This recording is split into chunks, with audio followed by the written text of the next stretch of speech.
there changing my voice. Imagine if somebody, raped your wife and chopped her up, then sent the pieces of her body to different people while they all mocked and did ritual games, and they stuck out their tongue to imitate what was like to kind of allude to, rather, the initial rape and murder where they licked her a bunch of times. Now, the reason why I bring this up is this is the kind of thing that the governing class historically does, right? Whether it's Rome, whether it's England, regardless of where it is, when we're talking about the Western occult, that's the type of thing they did. Rape, murder, torture, the Inquisition, torture chambers and dungeons. These are some sick people here.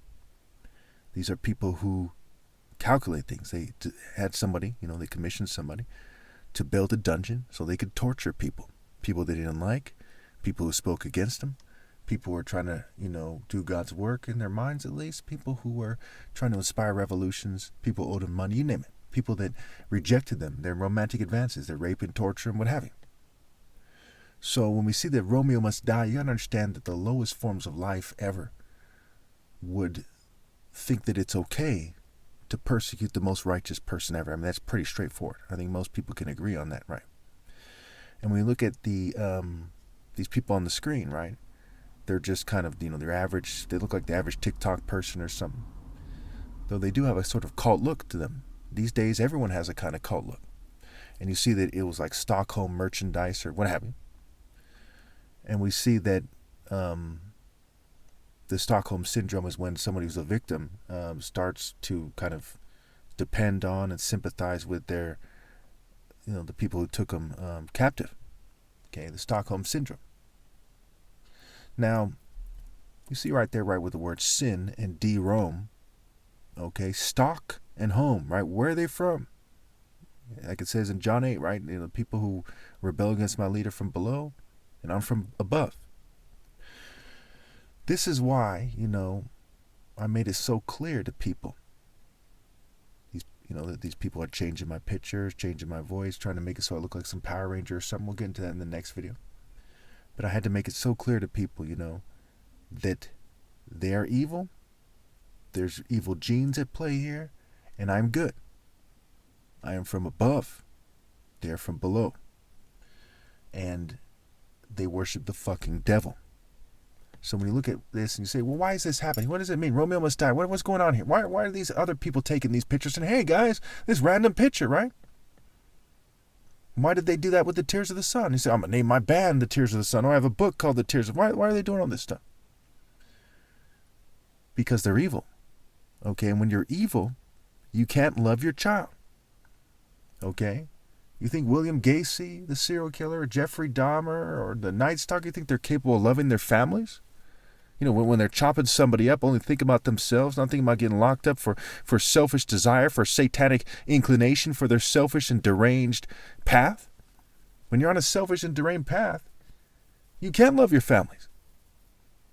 So when they say Romeo must die, they're also saying the potential for humanity to have love for their families is going to die with me. And for those of you who doubt it, why does Saturn, a.k.a. Cronus, eat his own children in Greek mythology? And that's the father of Zeus. That's his father, like son, like father, like son. Saturn can be seen as a part of Zeus, as an alter ego of Zeus, as part of the Greco-Roman genome that took over the world and created all these crypto this and that everywhere. It is impossible to look at history and to not know that I'm right. Why, as groups, are they doing this? Not necessarily, because they're white or Jewish or this or that, but certainly as groups they're doing this because they've been absorbed into the Greco-Roman genome. When I was a kid, I used to say things like, if Christ, as a character in the story, was crucified in front of me, I would run to him, I'd die with him, da-da-da-da-da. There's no way that I would let the Son of God come to this planet and not rally to him. Now, if it was the daughter of God instead, you think I would shun them? No. So why is it so easy for these people to shun me? They don't exactly fall to the ground and start crying and ripping out their hair. Why? Why? They're just, it's business as usual. Because they worship the devil. So never let it be said, well, why does he think that's happening? You know, what the hell? That's like you're in Compton or Oakland or Chicago, and you're like, why does that person, lock their door at night? Why do they roll up their car windows? Why do they get a car alarm? Why the fuck do you think? Now, if people made it clear to you and say, we're going to get you, okay, that person's right to say, hey, they're targeting me. And so it is with this situation.